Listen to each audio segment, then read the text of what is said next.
My name is Natalia Bennett. I'm 38 years old. And at 2:17 on a freezing Thursday morning, my younger sister stood in my entryway holding the keys to my SUV, asking me to confess to a crime she had committed. One headlight was shattered. A dark scrape crossed the front bumper. A thin red mark ran along the hood. He came out of nowhere, she whispered. I barely touched him. Then she admitted she had driven away.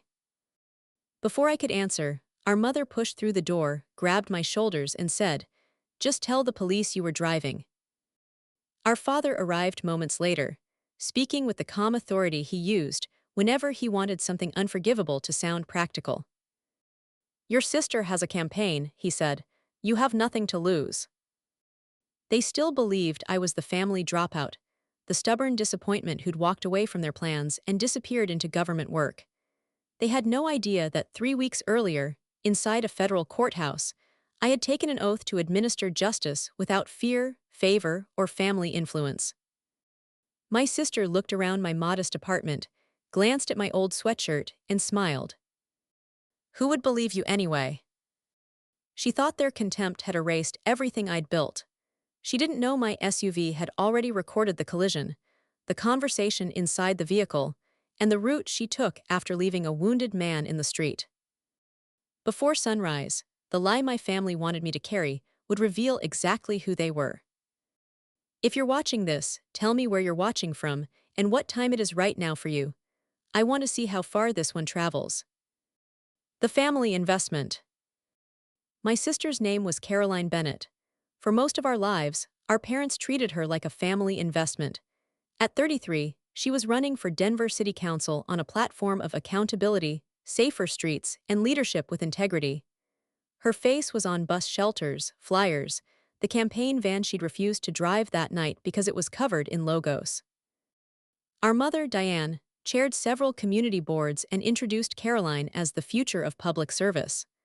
Our father, Richard, had spent 25 years advising political candidates and believed every crisis could be controlled if the right story reached the public first.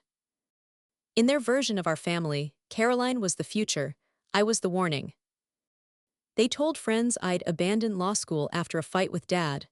I'd actually transferred, graduated, clerked for a federal judge, served as an assistant U.S. attorney, and built a career they never bothered to understand. Whenever I tried to mention my work, Dad redirected to Caroline. Eventually, I stopped explaining. Caroline had borrowed my SUV, claiming a photographer was following her after a donor reception. She needed something unmarked. I said yes, because she'd used that excuse before, and because some old part of me still answered whenever she said, "Please, Nat, I need my sister." At 11:40 she texted she'd return the car in the morning. At 2:17, she was standing in my doorway smelling of perfume, peppermint, and wine. The interrogation.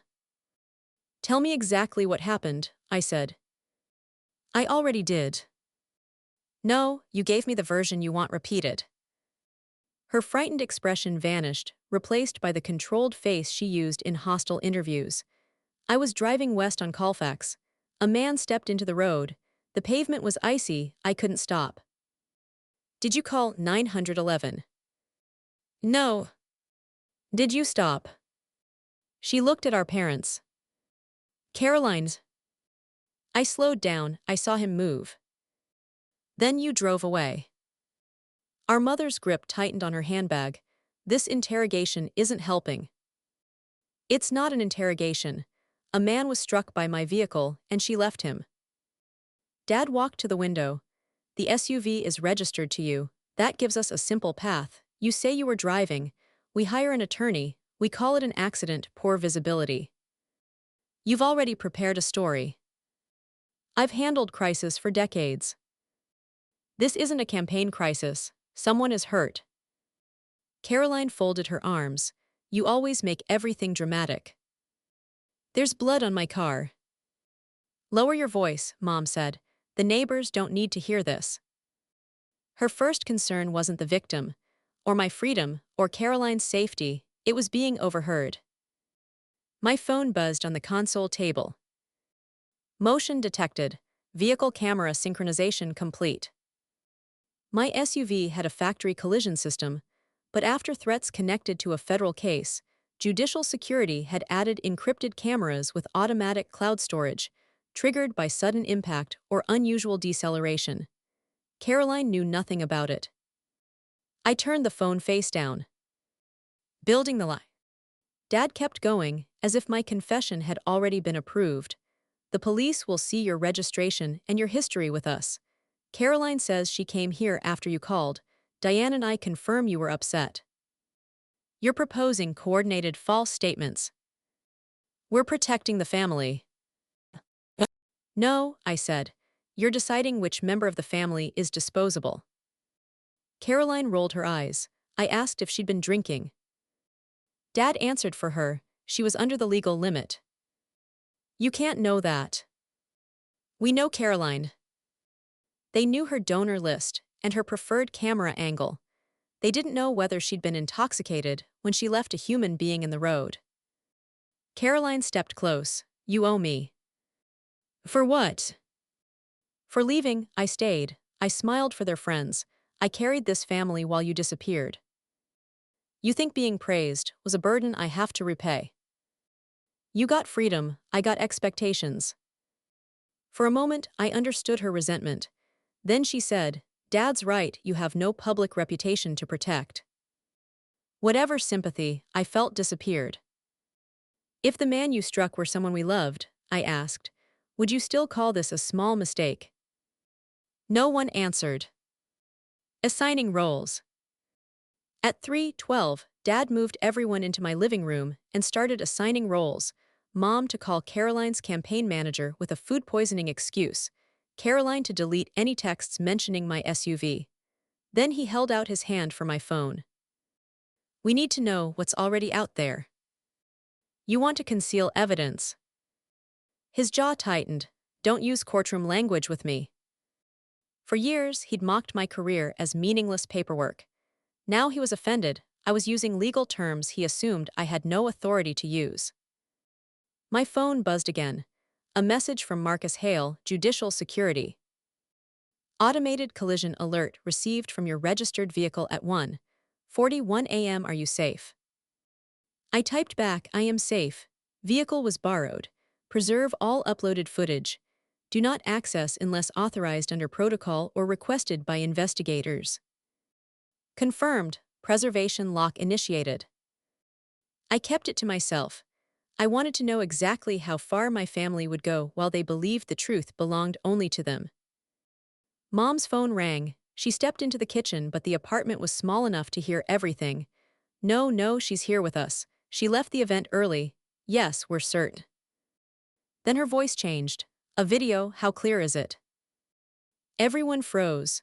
A doorbell camera had caught part of the accident. Dark, but the SUV looked like mine. Caroline turned on me. Do your neighbors have cameras? Most buildings do. Then Natalia reports the damage before police contact her, Dad said. Voluntary disclosure makes her look responsible. Caroline's panic became anger. You said no one saw me. I said I didn't see anyone. I looked at her. What were you doing before the impact? Nothing. Were you on your phone? No. Speeding. I don't know. Alone. Yes. She'd answered that one too fast. Years of examining witnesses taught me that speed isn't always honesty. Sometimes it's rehearsal. Then she slipped. Evan said the street was empty. The room went silent. Who is Evan? No one. You said you were alone. I misspoke. The threat. Natalia, Dad said, will you help your sister? No. Caroline stood slowly. Then I'll tell the police you were driving. Her voice was calm because she believed calm made it convincing. You would knowingly name me as the driver. You can't prove I'm lying. Are you certain? For the first time that night, she hesitated. At 4:28, Caroline's campaign manager arrived, Evan Cross, polished, nervous, married to the daughter of one of Caroline's biggest donors. A red mark crossed his forehead. His hands were shaking. What is he doing here? He's helping us manage the situation, Caroline said. Evan glanced at the keys. We need to contain this. Then, to Dad, Caroline said the street was empty. That proves nothing, I said. Evan took a breath. I was in the passenger seat. She'd gotten a threatening message, so I made sure she got home safe. Were you drinking? Two, he hesitated. And Caroline. We are not conducting interviews, Dad snapped. No, you're coordinating testimony. Evan's face changed. Unlike my family, he understood exactly how serious that phrase was. What do you even do for the government? He asked. Caroline laughed. She writes reports. I wrote reports, I said. I also presented evidence to grand juries, examined witnesses, negotiated cooperation agreements, and argued sentencing motions. Mom frowned. Why are you saying this now? Because you're asking me to commit crimes, while assuming I'm too insignificant to recognize them. The robe.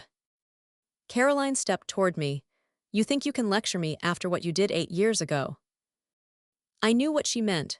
Her first political internship, she'd put my name on a rental agreement after damaging an apartment at a party. I paid for it. She promised Dad would ruin her future if he found out. I thought I was protecting her.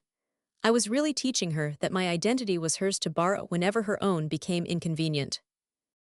You covered for me once, she said. You can do it again. That was property damage. No one was hurt. You lied. Yes, and it was wrong. Dad seized on it, so your morality has limits. It has a history. I understand how one compromise becomes permission for the next. You were happy to help when it made you feel needed, Caroline said. Is that what you believe? I believe you need us more than we need you. No husband, no kids, no public life, nobody in the city even knows your name. Dad has contacts. Mom has the community, I have supporters. If all of us say you were driving, who's the police going to believe? Even my mother didn't reject it. She asked, would reporting the car stolen create complications? That was the moment I stopped seeing frightened relatives and started seeing participants. I walked to my office. Dad followed. You are not calling anyone. I looked at his hand on my arm until he let go, then opened the door. My black robe hung behind it. My judicial commission, framed beneath the seal of the U.S. District Court. A photo of me taking the oath beside the chief judge. On the desk, a plaque, the Honorable Natalia E. Bennett, United States Magistrate Judge. Nobody spoke. What is that? Caroline finally asked. My commission. You're a judge. A federal magistrate judge, appointed 3 months ago, sworn in 3 weeks ago. You never told us, Mom said. I told you about my confirmation hearing. You were prepping Caroline for a debate. I mentioned my investiture. You sent me pictures of her campaign signs. Caroline looked between the robe and me. How long have you? Dad recovered first. Then you understand discretion, use it. You want a federal judge to file a false report. I want my family protected. You want influence without accountability. Caroline's shock turned to calculation. If this gets out, it damages you too, a judge tied to a hidden hit and run. That's true. You could lose your job if I say you were driving. I won't lose it for telling the truth. I opened the security app. A map, the SUV's route, impact time, speed, camera status, preservation confirmation. The vehicle recorded the collision. Exterior video, interior audio, GPS, braking data, images from both front seats, all uploaded automatically. The originals are locked on a judicial server. Caroline's confidence drained out of her. Evan whispered, interior audio. You knew this, Dad asked. I knew the system recorded an impact. I didn't know what the footage held. You did all the talking. I didn't force anyone to invent a timeline, delete messages, threaten me, or plan how to frame me. Mom sat on the edge of my desk. Natalia, please don't do this. I've done nothing. Caroline drove. Evan was there. All of you decided my life was an acceptable shield. What happens now? Caroline asked, her voice small. You hire your own attorney, preserve every message, surrender truthfully, stop contacting witnesses. And if I refuse? The evidence still exists. Dad stepped forward. You destroy your own sister. No, I'm refusing to let her destroy someone else, and call it loyalty. Samuel Ortiz. By 8 a.m., the injured man had a name. Samuel Ortiz, 61, a maintenance supervisor walking home after icy roads canceled his bus route. A fractured leg, broken ribs, a head injury. Doctors expected him to survive but couldn't yet say whether the trauma would be permanent. While his family waited at the hospital, mine was still discussing polling numbers. That ended whatever uncertainty was left in me. Caroline's attorney, Rebecca Shaw, arrived just after 9, listened for 2 minutes, and told everyone to stop talking. She ordered phones preserved and warned my parents that their conversation could become evidence of coordination. It was a private family conversation, Dad said. Private conversations become evidence when they concern concealing a crime, Rebecca said. Caroline looked at me like I'd personally written the law. Hearing my title spoken out loud brought no satisfaction. It only showed how completely they'd ignored my life. The recording. Detectives arrived at 10:30. I identified myself, disclosed my position, and asked for no professional courtesy. I gave them Marcus's contact information. Did you know she'd been drinking? Detective Lena Alvarez asked. No. Why did she need your vehicle? She said a photographer was following her van. A folder opened. A witness placed your SUV near the venue at 12:58. Another camera clocked it near 58 in a 35 zone, right before impact. Caroline had told me the pedestrian appeared suddenly. I kept my voice even. Your sister called police earlier tonight, the detective said, and suggested you may have taken the vehicle. Even after seeing the preserved data, she'd put me behind the wheel. I was home, I said. Building cameras, alarm logs, entry records, you're welcome to all of it. That afternoon, investigators reviewed the footage with judicial security. I wasn't present and didn't ask to be. 2 hours later, Reb. Eka announced Caroline would give a corrected statement. The footage was worse than anything she'd admitted. Caroline drinking from a flask while driving, Evan telling her repeatedly to slow down, Caroline reading campaign texts when the SUV hit Samuel Ortiz inside a marked crosswalk, Evan yelling to stop to call an ambulance, Caroline pulling over half a block later, looking through the rear window, and saying, if I stay, the campaign is finished. Driving into a parking garage to check the damage, refusing Evan's suggestion to call it in anonymously, calling Dad through the car's hands-free system instead. That call was recorded too. Dad telling her not to use her personal phone, telling her to drive straight to my apartment because the SUV was in my name. Natalia has no visible career. We can contain this around her. Mom, on the line. She'll cooperate after we remind her how much this family has carried her. Caroline, what if she refuses?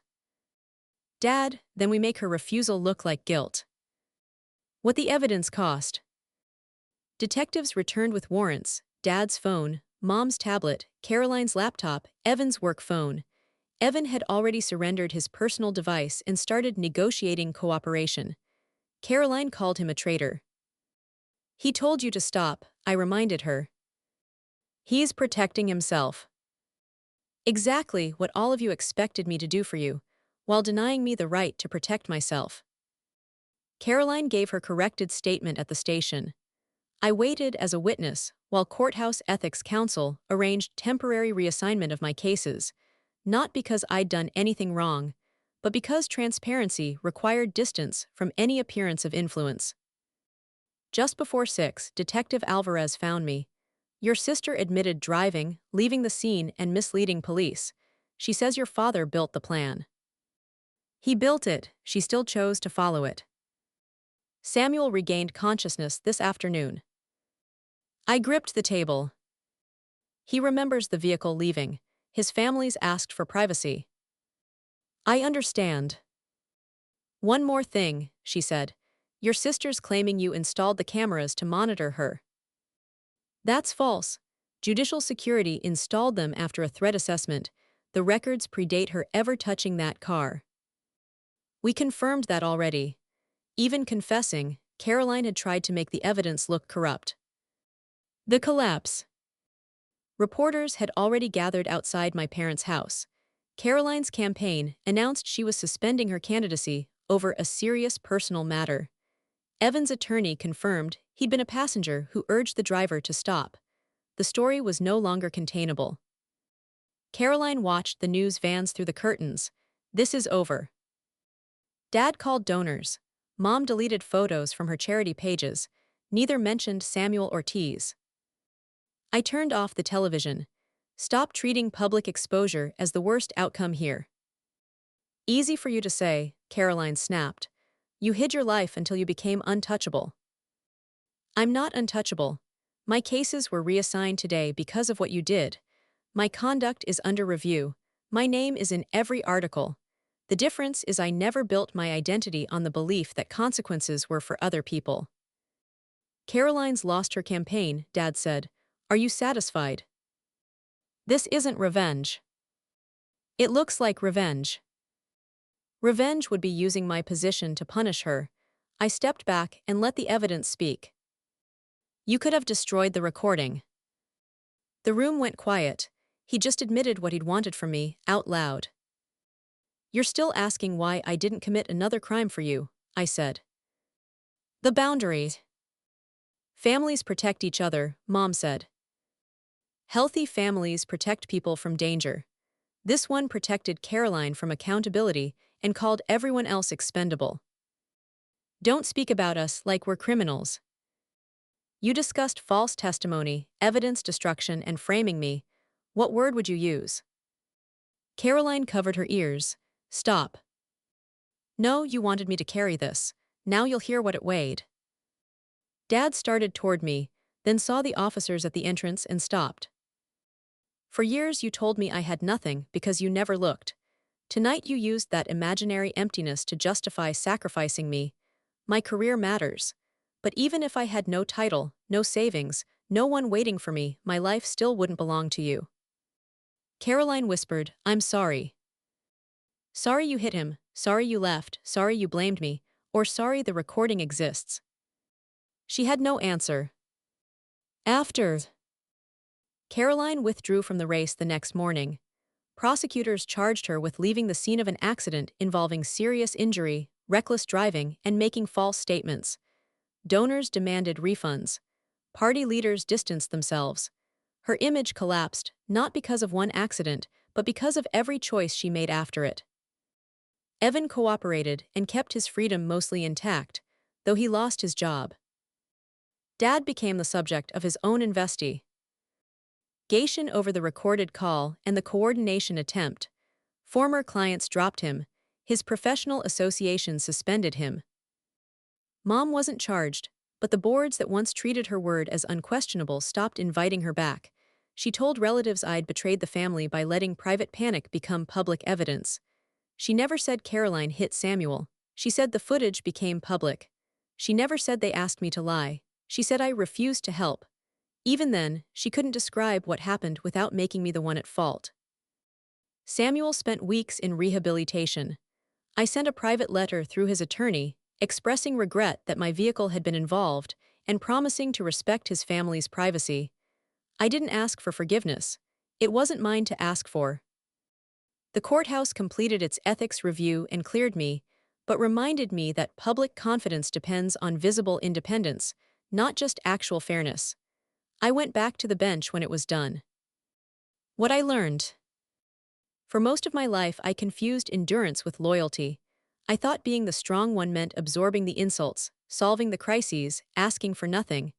Every time I protected Caroline from a consequence, I told myself I was saving our relationship. What I was really doing was teaching her that her future mattered more than my boundaries. My silence never bought peace. It bought permission. Caroline wrote to me 3 months later. Pressure, fear, our parents, and one honest line buried in it. When she found out I was a judge, her first feeling wasn't pride. It was anger that I'd built a life outside her influence. I read the letter twice and put it in a drawer. I didn't visit. Forgiveness handed out too fast becomes just another shield. I sent one reply to all three of them. I won't take part in healing that requires me to forget what happened. I'll consider contact once each of you accepts responsibility without blaming fear or politics or pressure or me. Until then, don't come to my home or my courthouse. Dad called it cruel, Mom called it cold. I call it a boundary. 6 months on, Caroline took a plea deal, time served plus incarceration, probation, restitution, community service, a long driving restriction. Justice doesn't undo Samuel's injuries, and it didn't rebuild our family. What it does is prove that actions carry weight, and that influence doesn't buy immunity from them. I sold the SUV. Some objects hold onto a memory long after the repairs are done. I moved my commission from my office into the entryway of my new home, not to impress anyone, but because I'd spent too many years hiding what I'd built to keep other people comfortable. Modesty should never require self-erasure. Blind loyalty isn't love. Loyalty without accountability just protects the pattern, not the person. When a family asks one member to give up their dignity, freedom, or the truth so another can escape a consequence, that's not unity. That's exploitation wearing a family photo. I didn't defeat my sister, the truth did, I just stopped standing in front of it. So, if you were me, would you protect your sister, protect yourself, or protect the truth? And what would you be willing to pay for it?